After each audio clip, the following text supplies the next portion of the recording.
이 시간에는 하나님의 약속과 미래의 축복으로의 초대라는 제목으로 함께 말씀을 나누려고 합니다. 오늘 본문은 요압을 중심으로 해서 함께 과연 이 말씀 속에서 하나님께서 어떤 말씀을 하시는지, 또 우리 삶에 어떤 길로 인도하시기를 원하시는지를 함께 나누기를 원합니다. 일련의 사건들을 간략하게 살펴본다면 우리가 계속해서 지금 잘 알고 있듯이 요압이 아브넬을 죽이게 되는 그런 과정들이 잘 드러나 있고, 결과적으로 요압이 아브넬을 죽이는 그런 사건을 말하고 있는 것을 우리가 볼 수가 있습니다. 오늘 다윗은 마침 이 요압과 아브넬의 관계를 잘 알고 있었고, 또 이 아브넬과의 만남을 갖기 전에 아마 요압이 아브넬에 대한 어떤 여러 가지 생각을 하고 있을 것이라 짐작을 했는지, 요압이 자리를 비운 그 시간에 아브넬과 만나서 어떤 여러 가지 이야기들을 하고 조용히 이제 아브넬을 돌려보내는 그런 모습을 볼 수가 있습니다. 아브넬이 돌아간 이후에 요압이 도착해서 다윗 왕에게 왜 나를 빼고 또 아브넬을 왜 그냥 돌려보냈느냐, 이제 자신의 그 감정을 억제하지 못하고 다윗에게 불만을 표출하는 것을 볼 수가 있습니다. 그리고 결국은 돌아가고 있는 아브넬을 다시 불러서 헤브론 성에서, 그것도 성문 중앙에서 그 아브넬을 죽이는 그런 모습들을 우리가 보게 됩니다. 어떻게 보면 이러한 요압의 행동은 정당할 수도 있습니다. 그런데 그러한 요압이 아브넬을 죽인 사건에 대해서 다윗은 엄청 견고하게 선을 그어버립니다. 이 모든 일들은 나와 상관없는 일로 확실하게 선을 긋고 그 모든 죄를 요압에게 분명히 묻고 있는 그런 모습을 오늘 본문에서는 볼 수가 있습니다. 왜냐하면 이 요압이 단순히 아브넬을 죽인 것에 분개한 것이 아니고, 또 단순히 그냥 아브넬과의 어떤 그 정치적인 목적이 자신의 왕위를 이어가기 위한, 아니면 이스라엘을 통일시키기 위한 하나의 어떤 수단과 욕심으로서만이 아니라, 사실 아브넬과의 다윗의 만남은 그 하나님께서 그 사울 왕 이후에 새로이 그 사울을 대신해서 이스라엘의 왕으로 세운 다윗이 그 통일 이스라엘을 온전히 세워가기 위해 왕으로 세우는 일에 있어서 정치적으로 어떻게 보면 가장 빨리 해결될 수 있는, 쉽게 해결될 수 있는, 그리고 피를 흘리지 않고 이루어질 수 있는 그러한 일련의 사건이라고 할 수가 있습니다. 그래서 아브넬과 이 다윗의 만남은 모든 원한과 개인적인 감정과 이 욕심들을 내려놓은 상황에서 만남이 이루어졌을 때 결국은 하나님의 뜻이 이루어지고 통일 이스라엘이 온전히 세워져 갈 수 있는, 또 빨리 세워져 갈 수 있는 그러한 계기가 될 수 있었던 일입니다. 그런데 이 요압의 개인적인 감정을 앞세운 이 감정들이 결과적으로는 그러한 일들이 어그러지게 하는 그런 요소가 되고 말았다는 거죠. 단순히 아브넬의 죽음은 요압이 개인적인 복수로서 사사로이 끝나는 것이 아닙니다. 요압이 아브넬을 죽이는 그 사건이 왜 하나님 앞에서는 죄가 될 수 있고, 다윗이 왜 그렇게 선을 그을 수밖에 없었고, 또 그로 인한 파장이 어떤 것이냐. 첫째로 우리 아브넬이 다윗을 만나러 오기까지는 이스라엘의 모든 장로들이 알았습니다. 아브넬이 왜 다윗을 만나러 가는지에 대해서 알았어요. 심지어 베냐민 지파 사람들에게까지도 그 이야기를 했습니다. 베냐민 지파 사람들은 어떤 사람입니까? 바로 사울 왕의 그 출신 아니겠습니까? 그러니 모든 이스라엘이 아브넬이 왜 다윗을 만나러 가는지까지 자세히 알고 있는 그런 상황이었던 거죠. 그런데 다윗을 만나러 간 아브넬이 살아서 돌아오지 않고 죽임을 당했다라는 사건이면 이제는 더 이상 통일 이스라엘이 아니라 여전히 분단된 이스라엘로서 계속해서 전쟁과 끊임없는 싸움이 계속될 수밖에 없을 수도 있는 그런 상황으로 초래됐던 거죠. 근데 거기서도 괜찮습니다. 근데 가장 중요한 건 요압이 아브넬을 죽인 그 사건, 장소가 문제가 되죠. 우리가 잘 알고 있듯이 여호수아서 21장에 보면 하나님께서는 이스라엘 백성들에게 6개의 도피성을 마련해 줍니다. 그리고 요단강 왼편과 요단강 오른편에 각각 3개씩 그 도피성을 마련해 주는데, 이 헤브론은 요단강 왼편에 있는 도피성 3개 중 가장 아래에 있는 헤브론이 바로 이 도피성입니다. 억울한 어떤 살인의 누명을 쓴 사람들이 이 도피성에 왔을 때는 정당한 그리고 합당한 어떤 재판을 받아야만 그 모든 부분들을 어떤 죄를 인정받기도 하고 그 모습의 누명을 벗기도 하는 그러한 도피성이라는 것이 첫 번째고, 그리고 이 요압이 아브넬을 죽인 곳이 어디냐면 성문이라고 이야기를 하고 있습니다. 이 성문은 어떤 곳입니까? 그야말로 많은 사람들이 지켜보는 가운데서 그들의 죄를 심판하는, 재판하는 그러한 장소죠. 그런데 개인적인 감정과 원한 때문에 그 성문에서 공의가 이루어져야 될, 또 공정한 재판이 이루어져야 될 그 장소에서 자신의 감정과 자신의 원한 때문에 사람을 죽이는 계획적인 살인을 벌이는 그러한 요압의 행위가 하나님 앞에 옳지 않다는 거죠. 다시 말하면 하나님의 율법, 도피성이라는 그 율법과 목적이 이 요압에 의해서 하루아침에 무너지게 되는 겁니다. 하나님이 세우신 율법을 무너뜨리는 사람이 바로 요압이라는 거죠. 이러한 그 요압의 행위를 아마 다윗은 좌시할 수가 없을 겁니다.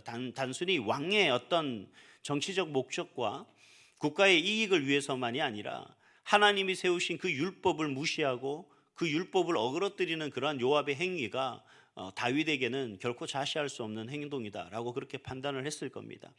그래서 우리가 잘 알고 있듯이 그 다윗의 때를 이은 솔로몬 왕에게 다윗이 유언을 할 때 결코 그대로 살려둬서는 안 될, 꼭 제거해야 될 사람 중에 한 명이 누구였습니까? 바로 이 요압입니다. 오늘 본문에서도 아마 그런 이야기가 나오죠. 스루야의 아들, 39절에 보니까 스루야의 아들들이 나보다 힘이 더 강해서 내가 감당할 수 없다라고 이야기를 하는데, 이 스루야의 아들들이 누구예요? 바로 요압입니다. 요압의 형제들이죠. 그만큼 비록 다윗이 왕이지만 다윗보다 더 왕의 권위와 능력보다 더 뛰어난, 소위 말하는 실권을 장악하고 있는 사람이 그 누구냐? 바로 요압이다라고 그렇게 이제 고백하는 그 모습을 볼 수가 있습니다. 이러한 그 모습 속에서 이 사건을 염두에 두고 모든 것들이 우리가 판단을 하면 과연 누가 잘못했느냐, 누가 옳으냐, 누가 더 정직하냐, 이 모든 것들을 생각하게 되면 참 여러 가지 많은 관점들이 생길 것 같아요. 그래서 저는 오늘 말씀드리고 싶은 게 뭐냐면, 하나님의 관점에서 이 사건을 봤을 때 하나님의 뜻을 이루기 위한 또 다른 인간적인 모습들이지만, 하나님은 이 연약한 인간들의 계획이 하나님의 뜻을 이루기 위한 방향으로 하나님께서는 이끌어 가시는데, 어리석은 인간의 감정이 앞세워져서 결국은 하나님의 뜻이 어그러지는, 다시 돌아가게 되는 역사가 일어나고 있다는 겁니다. 그래서 오늘 이 시간에는 제가 여러분에게 말씀드리고 싶은 건 뭐냐면, 이러한 요압의 모습을 통해서 우리가 볼 때 우리는 현실에 너무 매여 있다 보면 우리의 현실이 어떻게 됩니까? 감정적으로 변할 수밖에 없습니다. 이성적으로, 논리적으로 때로는 좀 접근을 해야 되고, 단순히 개인의 이익보다는 좀 더 큰 공동체의 이익을 위해서, 또 하나님의 영광을 위해서 우리가 생각하고 판단해야 될 때 감정이 앞세우다 보면 그 모든 것들이 보이게 되지 않죠. 그러면 우리가 흥분하게 되고 소위 말해 눈에 보이는 게 없게 되는 겁니다. 그렇게 됐을 때는 결국 하나님과의 약속은 우리가 생각하지 않을 수밖에 없게 되는 거고, 당연한 거고, 그리고 미래에 대한 그런 소망과 축복 또한 우리는 받지 못하게 되는 거죠. 그래서 우리는 이 현실에 매여 있는 사람은 하나님의 약속과 미래의 축복에 초대받을 수 없다라는 사실을 우리가 요압을 통해서 좀 배워야 될 것 같습니다. 요압의 처사는 물론 나름대로 이유가 있습니다. 나름의 이유가 됩니다. 개인적으로 봤을 때 동생의 그러한 원한을 갚기 위해서, 복수를 하기 위해서 행했다라고 한다면 아무 문제가 없을 수도 있습니다. 또 요압이라는 그 사회적인 지위가 있잖아요. 그런 위치에서 동생의 그 복수를 하지 않는다? 기회가 주어졌는데도 불구하고 내가 복수를 하지 않는다면 사람들이 나를 어떻게 볼까 하는 어떤 그러한 생각도 가지고 있었을 겁니다. 이런 걸 봤을 때 그럴 수도 있어 라고 그렇게 할 수 있겠지만, 하지만 이 사건으로 인해서 국가적으로 어려워지게 되고, 또 하나님의 말씀이, 하나님의 율법이 어그러진다면 결국 우리는 이 요압이 행한 이 일에 대해서 우리는 쉽게 생각해서는 안 될 것 같아요. 요압의 개인의 모습을 이야기하는 것이 아니라 하나님 나라의 공동체를 어그러지게 하고는 그런 모습들이 우리 가운데도 여전히 벌어질 수가 있다라는 겁니다. 많은 사람들이 또 우리가 생각할 때 저 역시도 그런 생각을 했습니다. 아브넬을 욕할 수도 있고 다윗을 좀 비판할 수도 있습니다. 그러나 분명한 것은 하나님께서 다윗을 세우셨다는 이야기고 것이고 하나님이 다윗을 세우셨다는 것은 바로 하나님께서 사울 다음에 바로 다윗을 이스라엘의 왕으로 세웠다는 사실이에요. 근데 아브넬은 하나의 실수를 하죠. 사울의 아들을 이스보셋을 왕으로 세우는 그 실수를 하게 되고 본인은 그것을 실수로 깨닫게 되는 건지 또 자신이 그러한 것이 잘못이라는 것을 깨닫고 더 다윗과 더불어서 통일 이스라엘을 세워가려고 하는 그런 모습들을 하는 그런 모습을 볼 수가 있습니다. 그런데 성경에서 단순히 이 아브넬과 다윗의 그 만남을 그런 정치적인 어떤 목적 속에서 만났다라고 하는 것으로 치부하고 있을까? 꼭 그렇지만은 않다는 겁니다. 우리가 감정적이라는 게 어떤 것인가를 생각하기 이전에 아브넬과 다윗의 만남이 과연 그들의 욕심을 채우기 위한 그런 모습 속에서 만난다면 이 모든 것들은 성경에서 그저 그들의 욕심에 대해서 뚜렷하게 기록하고 그 욕심들에 대해서 분명하게 이야기를 하겠죠. 그러나 성경에서 보면 명백하게 다윗이 요압과 선을 긋는 그 모습, 그리고 철저하게 이 모든 것이 요압의 잘못임을 이야기하는 그 모습을 볼 수가 있습니다. 심지어 다윗은 그 요압의 그 모든 그 잘못들에 대해서 저주하는 그 모습들을 볼 수 있고 자기가 저주할 수밖에 없는 이유에 대해서도 이야기하는 그 모습을 볼 수가 있습니다. 이러한 모든 그 모습 속에서 정말 성경이 우리에게 이야기하고자 하는 건 뭐냐면 여러분, 우리가 어떤 일이 있어도 감정을 앞세워서는 안 된다라는 얘기입니다. 다시 한번 우리가 생각을 해봐야 돼. 우리의 감정을 좀 누르고 우리 감정을 절제하고 또 하나님께서 과연 이 사건을 우리의 현실 속에서 지금 일어나는 이 순간에 하나님이 원하시는 것이 무엇인지를 생각할 수 있는 그런 성숙한 그리스도인이 되어야 되는 줄 믿습니다.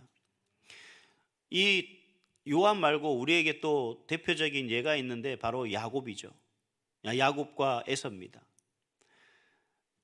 당장 배고픔이라는 현실 때문에 그 배고픔을 해결하기 위해서 장자권이라는 그러한 그 하나님의 약속과 미래의 축복, 그 축복으로 초대받는 그 초대권인 이 장자권을 어떻게 해요? 배고픔이라는 그 감정적인 요소 때문에 한순간에 버려버리는 그런 어리석음을 범한 사람도 있습니다. 이처럼 하나님이 우리에게 약속하신 그 약속, 그리고 하나님께서 우리에게 미래에 축복하시고자 하시는 그 축복을 우리에게 분명히 하나님께서는 주셨는데도 불구하고 때로는 이러한 감정을 앞세우다가 그 모든 것들을 잃어버리고 마는 그런 어리석은 모습들이 오늘 요압을 통해서 살펴볼 수가 있다는 거죠.